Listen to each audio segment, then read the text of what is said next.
Welcome back to my channel. বন্ধুরা দেখো, আজ একটু রাস্তায় বেরিয়েছি ঘুরতে ঘুরতে একটা শ্রী শ্রী শনি কালী মন্দির দেখতে পেলাম। তাই মন্দিরটা ছোট, রাস্তার পাশে যেমন সব রাস্তার পাশে মন্দির থাকে, মা কালী এবং শ্রী শ্রী প্রভু গহরাজ এখানে আছেন। এই জন্য আছে দেখো, শীতকাল বলে তাই মায়ের গায়ে শাল এবং প্রভুর গায়ে শাল দেওয়া হয়েছে। আশা করি তোমাদের ভালো লাগছে দেখতে। আমি দর্শন করলাম তাই তোমাদেরকে একটু দর্শন করালাম। দেখো, একে সামনে একটা নেট দেওয়া আছে, লোহার নেট দেওয়া আছে, তাই পরিষ্কার করে দেখতে পাচ্ছি না আমি। তাই তাই নেটের ফাঁক দিয়ে একটু তাই কষ্ট করে তোমাদের দেখাচ্ছি।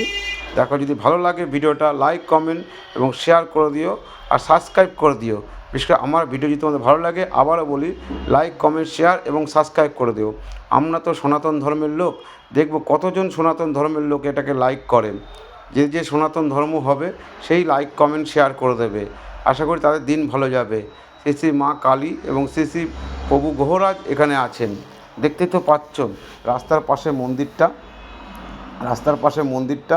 তাই আমি দেখতে পেলাম যে আমি একা কেন দেখব, আমার ইউটিউব পরিবারের সকল সদস্য বন্ধুকে এটা দেখাতে চাই।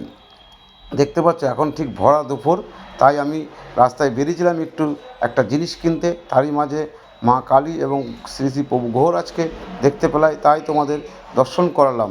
যদি ভিডিওটা ভালো লাগে, লাইক কমেন্ট শেয়ার এবং সাবস্ক্রাইব করে দিও। আমি অনেক দিন ভিডিওতে আসতে পারিনি, এই কারণেই যে আমার একটু শরীরটা অসুস্থ ছিল। তাই আরেকবার বলছি, ভিডিওটা ভালো লাগলে লাইক কমেন্ট শেয়ার এবং সাবস্ক্রাইব করে দেবে। তোমরা আমার পাশে থেকো। দেখা হচ্ছে পরের ভিডিও। Tata, bye bye.